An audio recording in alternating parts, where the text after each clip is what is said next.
ಗಾಂಧಿ ಕೇಂದ್ರ ಮಟ್ಟದಲ್ಲಿ ಮತ ಕಳುವು ಆರೋಪದಲ್ಲಿ ಹೋರಾಟವನ್ನು ಆರಂಭ ಮಾಡಿದ್ದಾರೆ. ಮತ ಕಳುತನ ಮಾಡ್ತಿದ್ದಾರೆ ಅಂತ ಹೇಳಿ, ಮತ ಕಳ್ಳತನ ಆಗ್ತಾ ಇದೆ ಅಂತ ಹೇಳಿ, ಓಟ್ ಚೋರಿ ಅಂತ ಹೇಳಿ. ಹೀಗಾಗಿ ಒಂದು ಕಡೆ ಯಾವಾಗಲೂ ಕಾಂಗ್ರೆಸ್ ಇವಿಎಂ ಅನ್ನ ದೂರ್ತಾ ಬಂದಿದೆ. ಇವಿಎಂನ ದೋಷವನ್ನ ರಾಹುಲ್ ಗಾಂಧಿ ರಾಷ್ಟ್ರ ಮಟ್ಟದಲ್ಲಿ ದೊಡ್ಡ ಹೋರಾಟವನ್ನು ರೂಪಿಸ್ತಾ ಇದ್ದಾರೆ. ಇದೇ ಸಂದರ್ಭದಲ್ಲಿ ಕರ್ನಾಟಕದಲ್ಲಿ ಇವಿಎಂ ಅನ್ನ ಅಳಿಸಿ ಹಾಕುವಂತ ಬ್ಯಾಲೆಟ್ ಪೇಪರ್ನ ವಾಪಸ್ ತರುವಂತ ಕೆಲಸ ಆಗ್ತಾ ಇದೆ. ಹೌದು, ಮುಂಬರುವ ಸ್ಥಳೀಯ ಸಂಸ್ಥೆಗಳ ಚುನಾವಣೆಯಲ್ಲಿ ಇವಿಎಂ ಅನ್ನ ಅವಕಾಶ ಇಲ್ಲ.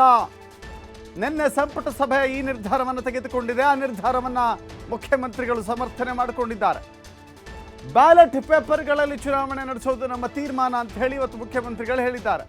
ನಮ್ಮ ಅನುಭವದ ಮೇಲೆ ತೀರ್ಮಾನ ಮಾಡಿದ್ದೇವೆ. ಬೆಂಗಳೂರಿನಲ್ಲಿ ಮಾತನಾಡಿದಂಥ ಮುಖ್ಯಮಂತ್ರಿ ಈ ಹೇಳಿಕೆಯನ್ನು ಕೊಟ್ಟಿದ್ದಾರೆ. ಅಲ್ಲಿಗೆ ನಮ್ಮ ರಾಜ್ಯದ ಮಟ್ಟಿಗೆ, ರಾಜ್ಯ ಚುನಾವಣಾ ಆಯೋಗದ ಮಟ್ಟಿಗೆ no EVM, good bye to EVM, only ballot. ಮತ್ತೆ ಹಳೆಯ ಪದ್ಧತಿ ಬ್ಯಾಲೆಟ್ ಪೇಪರ್ಗಳಿಗೆ ಹೋಗ್ಲಾಗ್ತಾ ಇದೆ.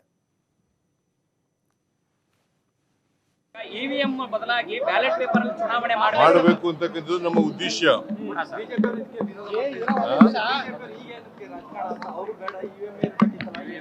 ನಮ್ಮ ಅನುಭವದ ಮೇಲೆ ನಾವು ತೀರ್ಮಾನ ಮಾಡಿದ್ದೀವಿ.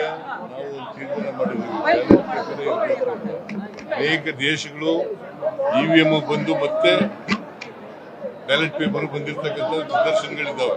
ಇವಿಎಂ ಬದಲಾಗಿ ಬ್ಯಾಲೆಟ್ ಪೇಪರ್ ಚುನಾವಣೆ ಮಾಡಬೇಕು ಅಂತಕ್ಕಂಥ ಕರ್ನಾಟಕ ಸರ್ಕಾರದ ಒಂದು ತೀರ್ಮಾನ. ಬಿಜೆಪಿಗೆ ಯಾಕೆ ಆತಂಕ? ಸ್ಥಳೀಯ ಸಂಸ್ಥೆ ಚುನಾವಣೆ ನಡೆಸಲು ಸರ್ಕಾರಕ್ಕೆ ಅವಕಾಶ ಇದೆ, ಕಾನೂನಲ್ಲೇ ಇದೆ. ಅವರೇ ಮಾಡಿದಂಥ ಕಾನೂನು ಇದೆ. ನಾನು ಕೊಡ್ತೀನಿ ನಿಮಗೆ, ಅವ್ರು ಮಾಡಿದಂಥ ಕಾನೂನು, ಅವರ ಅವಧಿಯಲ್ಲೇ ಮಾಡಿದಂಥ ಕಾನೂನು. ಐದರ್ ಬ್ಯಾಲೆಟ್ ಆರ್ ಇವಿಎಂ ಅಂತ ಇದೆ. ಸೊ ನಾವು ಸ್ಥಳೀಯ ಸಂಸ್ಥೆಗಳ ಚುನಾವಣೆ ಸಂದರ್ಭದಲ್ಲಿ ನಾವು ಮಾಡಬೇಕು ಅಂತೇಳಿ ನಮ್ಮ ಸರ್ಕಾರ ತೀರ್ಮಾನ ಮಾಡಿದೆ. ಇವಿಎಂನಲ್ಲೇ ಸಾಕಷ್ಟು ಸಂದೇಹಗಳೆಲ್ಲ ಕೂಡ ಇದ್ದಾವೆ. ಇವತ್ತು ಬ್ಯಾಲೆಟ್, ಇವತ್ತು ಅಮೇರಿಕಾ ಅಂತ ರಾಷ್ಟ್ರ, ಅಭಿವೃದ್ಧಿ ಹೊಂದಿದ ರಾಷ್ಟ್ರ, ಈಗೂ ಕೂಡ ಬ್ಯಾಲೆಟ್ ಮೇಲೆ ಹೋಗ್ತಾರೆ. ಸೊ ಬ್ಯಾಲೆಟ್ ಆದರೆ ಇವತ್ತು ಸಹ ಈ ಇವಿಎಮ್ದು ಏನು ಗೊಂದಲ ಇದೆ, ಸಂದೇಹ ಇದ್ದಾವೆ, ಅದರಿಂದ ನಾವು ಹೊರಗುಳಲಿಕ್ಕೆ ಸಾಧ್ಯ ಆಗ್ತದೆ. ಇವತ್ತು ತಂದಿದ್ರು ಕೂಡ ಯು ಪಿ ಎ ಗೌರ್ಮೆಂಟು ಅದನ್ನು ಮಿಸ್ಯೂಸ್ ಮಾಡ್ತಾ ಇರೋದು ಬೇರೆಯವ್ರಿದ್ದಾರೆ. ತಂದಿರೋರು ನಾವಿರ್ಬೋದು, ನಾವು ತಂದಿದ್ದು ಒಳ್ಳೆಯದು ಉದ್ದೇಶಕ್ಕೆ ತಂದಿದ್ದೀವಿ. ಆದರೆ ಅದನ್ನು ಈಗ ಈ ಆಧುನಿಕ ಇದರಲ್ಲಿ ಇನ್ನು ಮುಂದೆ ಇನ್ನೂ ಕಷ್ಟ ಬರ್ತವೆ. ಎ ಐ ಬಂದಮೇಲೆ ಎಲ್ಲ ಕ್ವಾಂಟಮ್ ಕಂಪ್ಯೂಟಿಂಗು, AI ಎಲ್ಲ ಬಂದಮೇಲೆ ಎಲ್ಲ ರಾಹುಲ್ ಗಾಂಧಿ ಆರೋಪ ಮಾಡಿದ್ರು ಅಂತ ಹೇಳಿಲ್ಲ. ನಾವು ಮುಂಚೆಯಿಂದ ಮಷಿನ್ ಮೇಲೆ